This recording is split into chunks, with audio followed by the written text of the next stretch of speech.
Hi అండి, welcome to Tasvika Dakshik vlogs అండి. ఈరోజు నేను టేస్టీగా హెల్తీగా ఉండే కరివేపాకు కారం పొడి ఎలా చేసుకోవాలో చూపిస్తానండి. ఇది తినడం వల్ల జుట్టు బాగా పెరుగుతుంది, కంటి చూపు మెరుగవుతుంది, ఎన్నో ఆరోగ్య ప్రయోజనాలు ఉన్నాయండి కరివేపాకు తినడం వల్ల. ఇలా గనుక పొడి చేసి పెట్టుకుంటే నెల రోజుల పాటైనా నిల్వ ఉంటుంది. నా వీడియో నచ్చితే ప్లీజ్ ఒక లైక్ చేయండి, సబ్స్క్రైబ్ చేయండి, కామెంట్ చేయండి. దీనికోసం నేను 2 కప్పుల కరివేపాకు తీసుకొని శుభ్రంగా కడిగి తడి లేకుండా ఆరబెట్టుకున్నానండి. అలాగే 1 స్పూన్ శనగపప్పు, 1 స్పూన్ ధనియాలు, ఒక 6-7 వెల్లుల్లిపాయలు, రుచికి సరిపడా ఉప్పు, ఒక 15-20 వరకు ఎండుమిర్చీలు, ఒక చిన్న నిమ్మకాయ సైజ్ అంతా చింతపండు, ఒక 2 స్పూన్ల మినపప్పు, 1 స్పూన్ జీలకర్ర, పావు స్పూన్ పసుపు అనేది తీసుకోవాలండి. ఈ కరివేపాకు పొడి కోసం కరివేపాకు అనేది ముదురుగా ఉన్నది తీసుకోండి, లేతగా ఉంటే అంత బాగుండదు పొడి. ఇలా ఒక ప్యాన్ పెట్టుకొని ఇందులో 2 స్పూన్ల నూనె వేసి వేడి చేసుకోండి. నూనె ఎక్కువగా పట్టదండి, 2 స్పూన్లు అయితే సరిపోతుంది. ఇలా ఈ ప్యాన్ మొత్తం స్ప్రెడ్ చేసుకోండి నూనెను. ఇది కొద్దిగా వేడెక్కిన తర్వాత 1 స్పూన్ వరకు శనగపప్పు వేయండి. ఈ శనగపప్పును 1 నిమిషం పాటు అలా మీడియం ఫ్లేమ్లో ఫ్రై చేయండి. ఇవి కొద్దిగా వేగిన తర్వాత 2 స్పూన్ల మినపప్పు, 1 స్పూన్ ధనియాలు కూడా వేసుకొని ఫ్రై చేయండి. మనం మీడియం ఫ్లేమ్లో పెట్టి వేయిస్తే ఈ పప్పులు లోపటి వరకు వేగి ఈ పొడి టేస్ట్ అనేది బాగుంటుందండి. ఇలా ఇవి మంచిగా వేగిన తర్వాత 1 స్పూన్ వరకు జీలకర్ర వేయండి. జీలకర్రను కూడా మంచిగా ఫ్రై చేయండి. మీరు ఇందులో కావాలంటే మిరియాలు కూడా వేసుకోవచ్చు. మిరియాలు వేసుకున్న హెల్త్కు చాలా మంచిదండి. మీ ఇష్టం ఉంటే మిరియాలు కూడా వేసుకోండి.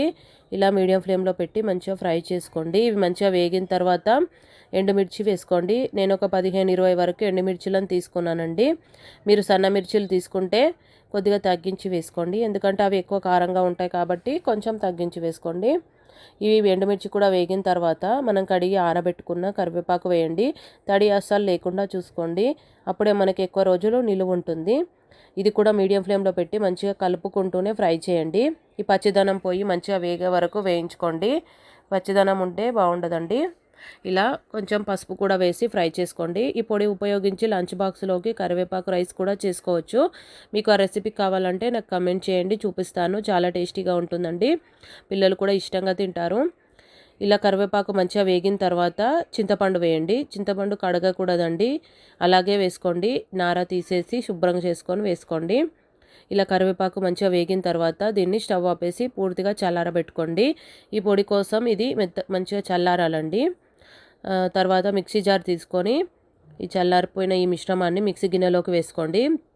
అలాగే రుచికి సరిపడా ఉప్పు వేయండి. నేను 1 స్పూన్ వరకు తీసుకున్నాను, మీరు తినేదాన్ని బట్టి చూసుకుంటూ వేసుకోండి. ఇలా వీటినంతా ఒకసారి మెత్తగా గ్రైండ్ చేసుకోండి.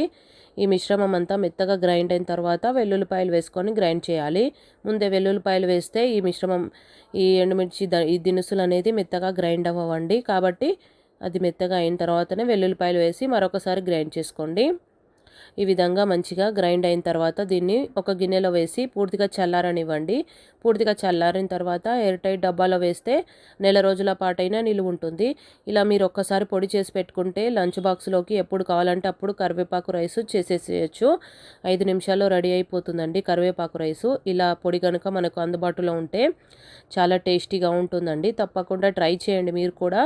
నా వీడియో నచ్చితే ప్లీజ్ లైక్ చేయండి, సబ్స్క్రైబ్ చేయండి, కామెంట్ చేయండి, సపోర్ట్ చేయండి ఫ్రెండ్స్. కరివేపాకు తినడం వల్ల ఎన్నో ఆరోగ్య ప్రయోజనాలు ఉన్నాయండి. రోజు ఇలా అన్నంలో వేసి నెయ్యి అయినా నూనె అయినా వేసుకొని తిన్నా చాలా బాగుంటుంది.